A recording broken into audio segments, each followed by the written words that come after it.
Hey guys, and welcome back to Content is Profit. Today we're going to be talking about 5 ways that you can get traction with your content. This conversation specifically came out of an open office hour session that we had in the Business Creator Club. A little bit different. We're not going to feed the audio off the call, but these are some important lessons that we kind of share with everybody there. And if you want to be a part of it, you can go to businesscreator.club. We meet every single week and we have open office hours, and we're putting content production and monetization resources in there as we go. So the group is growing. We're so excited. And by the way, if you're listening to this today at 11 a.m. Eastern, we're doing a live workshop with Austin, who came in the last episode. It's amazing. And he's going to help us build our high ticket offer. I challenged myself and himself to see if we can build a $100,000 offer, which is crazy. And you can come listen and be a part of it and also work on your high ticket offer. So this is open for everybody. I'm going to put the link right below. You don't need to be part of the Business Creator Club. You can just register for free right here. Space is limited. I think we have a couple of spots still available. If you cannot stay through the entire session, don't worry about it. There's going to be a replay, but the beginning, Friday 11, is so important. And we'd love to have you there as well so you can build your high ticket offer and make money from your content. Let's go, because this is what we're here for. All right. With that said, here's the episode. Like I mentioned in the intro, we're talking about 5 things or 5 ways that you can get traction with your content. And like I said, these came out of like live examples, and we might go through them in just a little bit. They're not in a specific order. You can grab these and apply in your content and your business process as we go. So number 1 is unlocking the safety net. And what do I mean by safety net, right? Think about when you go out to eat at a restaurant, right? Or your girlfriend or your wife is like, hey, babe, or your husband, hey, babe, why don't we go to this restaurant and have dinner? What is the first things that we do? Or at least, maybe you don't do it. I don't know. But I do it. I go online and I go to my phone and I start checking on, what kind of food do they eat? Do they serve? What kind of food? How does it look like? Is this some kind of, maybe I go to the social media pages and I look at the content that they've already posted in there. That's what I call the safety net. Now, for a business, that might look a little bit different, right? But a trend that we normally see, and you tell me if I'm wrong, but when people connect on social media or they connect on LinkedIn or they connect on these platforms, they go back and see like what you posted. They go back and see, do they have a podcast? They don't have a podcast. If they have a podcast, how many episodes? Like they go and they might scroll. They might not listen to your entire episodes. They might not watch your entire content. But the fact that you have content being updated every single week or every single day, that you're present every single day, is a massive, massive plus, because now your relevance and your authority goes a little bit higher, and then that trust factor goes, a little bit higher. So we talked about it before: art, authority, relevancy, and trust. So if your content is there and they check maybe 1 or 2 posts and you kind of know what you're talking about and you give good insights and your point of view are relevant to them, that authority, that relevancy, and that trust are going to go higher, and it's going to help you kind of move the needle forward. So how do you unlock that safety net? A lot of people don't get to that point because they haven't cracked consistency and frequency. That they're not frequent enough, or they cannot sustain a consistent schedule of posting. Maybe there's an afterthought. Maybe you're running a business and content might be the last thing that you're thinking about, which, by the way, it should be one of the first ones. But I was a fitness studio manager, right? And I was there. The content was the last thing that we wanted to do because a corporate was ruling content, and they're like, you guys have to be present and do this and do that. And man, I had like 1,000 problems. I had to go and take care of my sales team. I have to make sure the coaches are doing their job. I had to train my sales staff, like all these things, right? So how do we come up with a system that we can be consistent and we can be present? And it could be at whatever cadence you decide to do. But that's why the publishing pyramid is there. It's part of the Business Creator Club. Go there. businesscreator.club is right there under resources.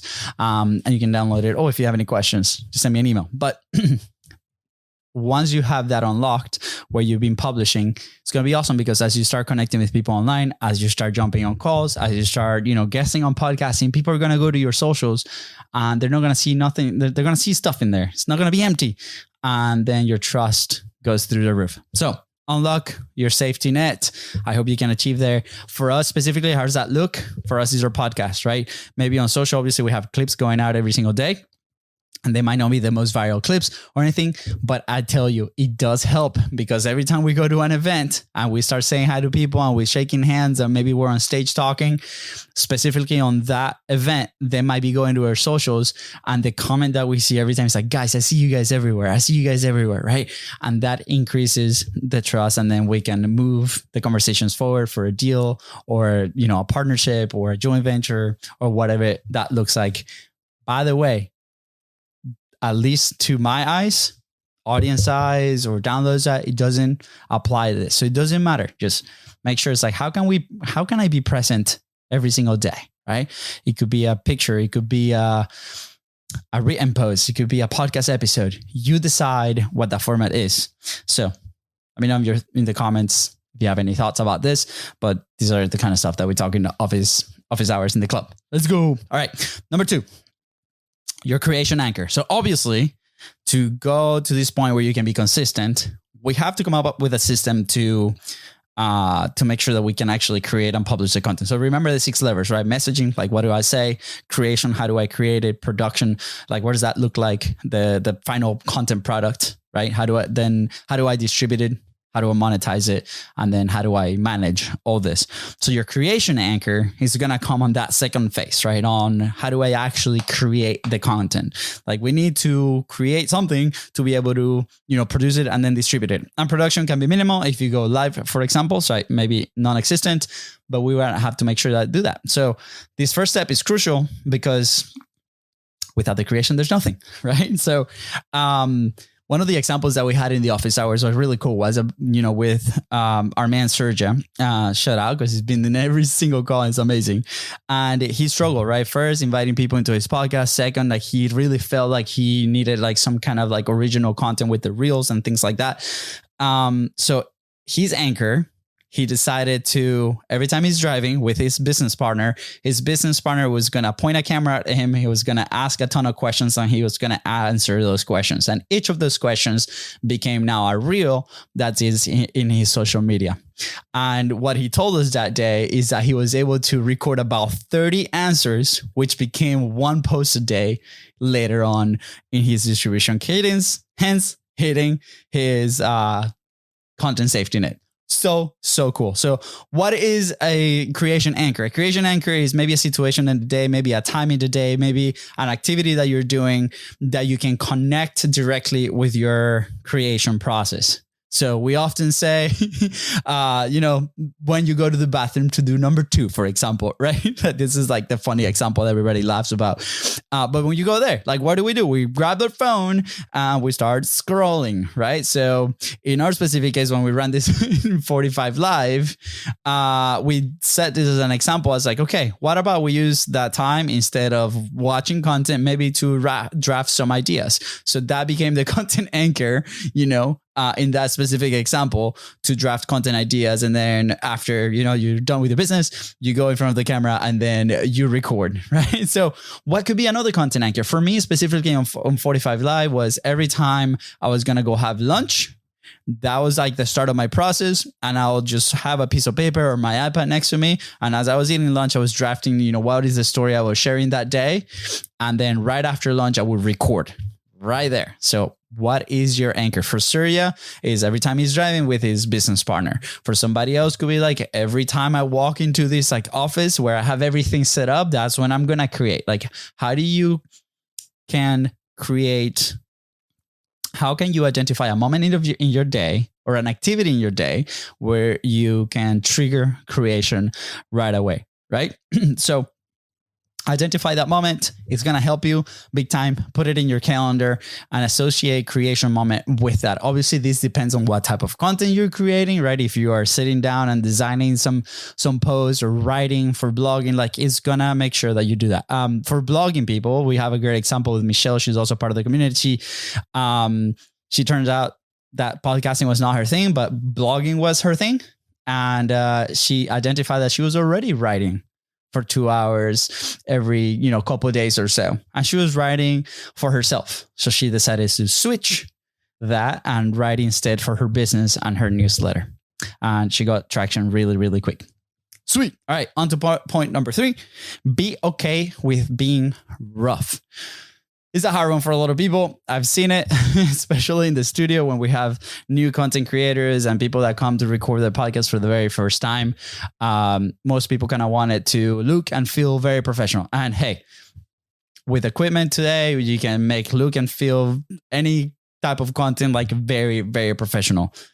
But we still have stage number 1, which is the messaging. It's like how we deliver that plays a big part on the content being perceived as professional, right? What comes out of our mouth, the way that it comes out of our mouth is also very important. And no amount of post-production, no amount of production can make that look good. So if we're starting out, if this is your first time kind of putting video out there, even if you have years of experience delivering the content that you're about to deliver, which by the way, if you have years of experience, you know your stuff, you're awesome.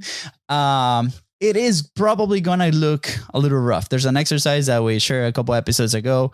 It's from an expert in speaking in public. It's like, hey, create a content and then listen to it. Don't even watch it, just listen to it. And you're going to start learning a lot about yourself, and you're going to start learning a lot about how you deliver the message. For example, I know I speak a little bit faster than usual. I know I run out of breath sometimes. So that's something that I'm constantly working to get better at, and appreciate the feedback for those that have sent feedback. But again, be okay with being rough. The cool thing about social media today is that there's so much out there and there's so much opportunity that even if you put something and it doesn't work and nobody watches it, that's great. And maybe you're not okay with it, or maybe it's not like the highest quality possible that you want to achieve, for personal reasons or whatever.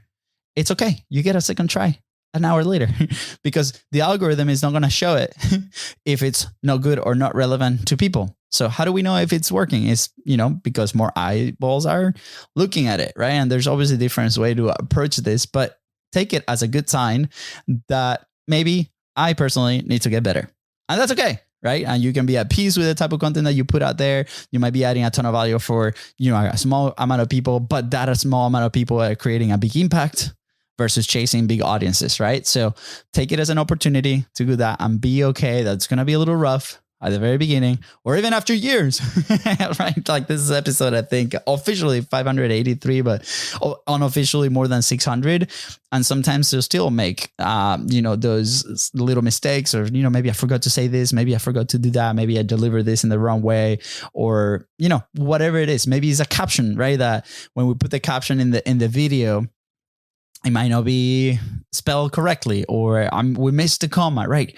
Don't worry too much about those details because that's going to hurt your consistency. It's going to hurt your safety net. It's going to hurt your publishing cadence. It's just going to add friction to the process. So make sure we put it out there and take every opportunity as a way to get better.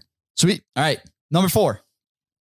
This is a little bit more specifically on long form content and podcasting, but your interview safety net, as in like, what are the questions that we're asking? So if you're having an interaction with somebody, and this specifically for a lot of the people that come to the studio, on like, how do we build authority in the content? And this can be kind of like also a topic safety net or a way to, once we forget the topics, how do we do that? So in our interview, to be able, or the conversations, to be able to achieve that authority level together with our guests, something that we do is like, we don't approach it really as an interview. We approach it more as a conversation. We're both equals and we're talking about this specific topic.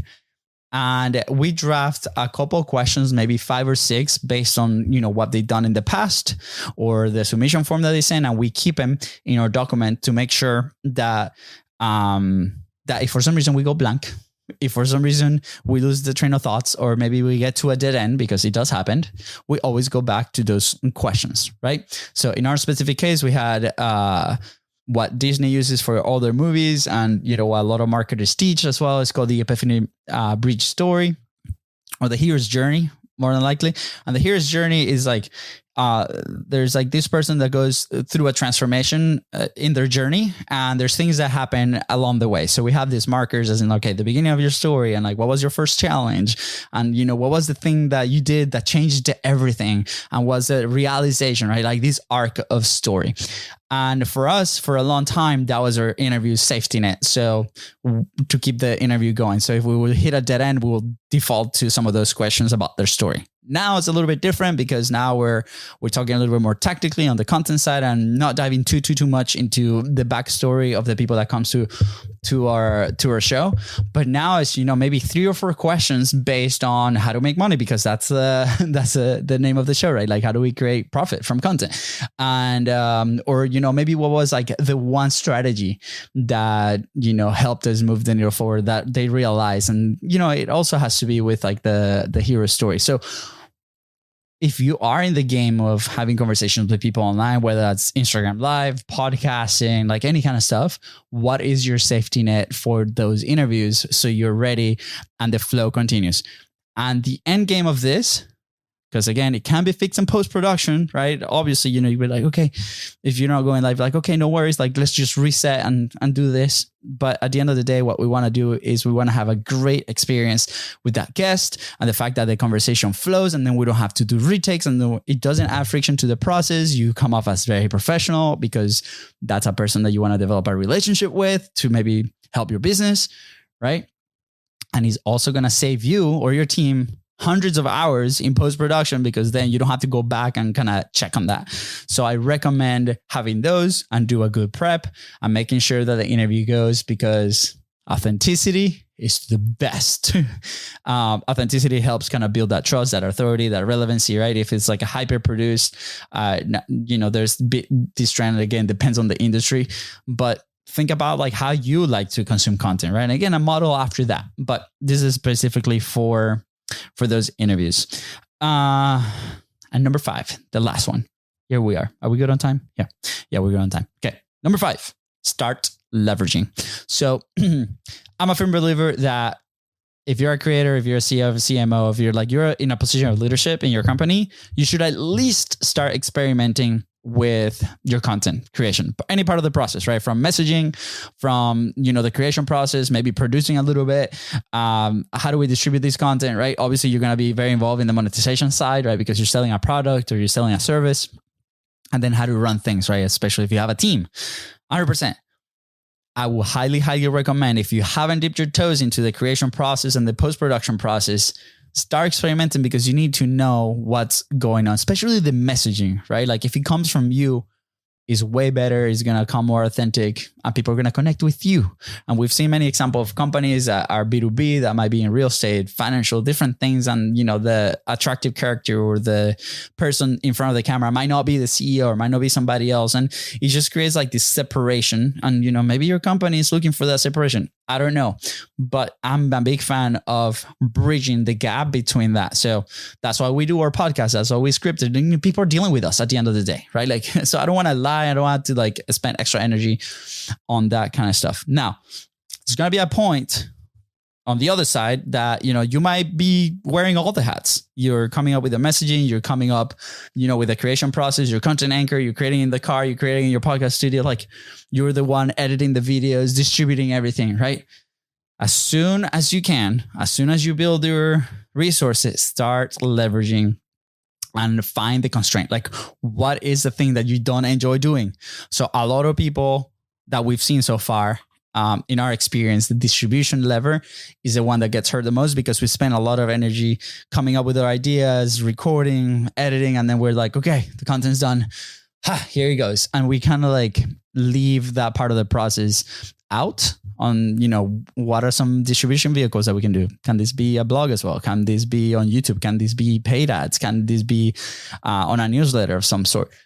So pay special attention to that.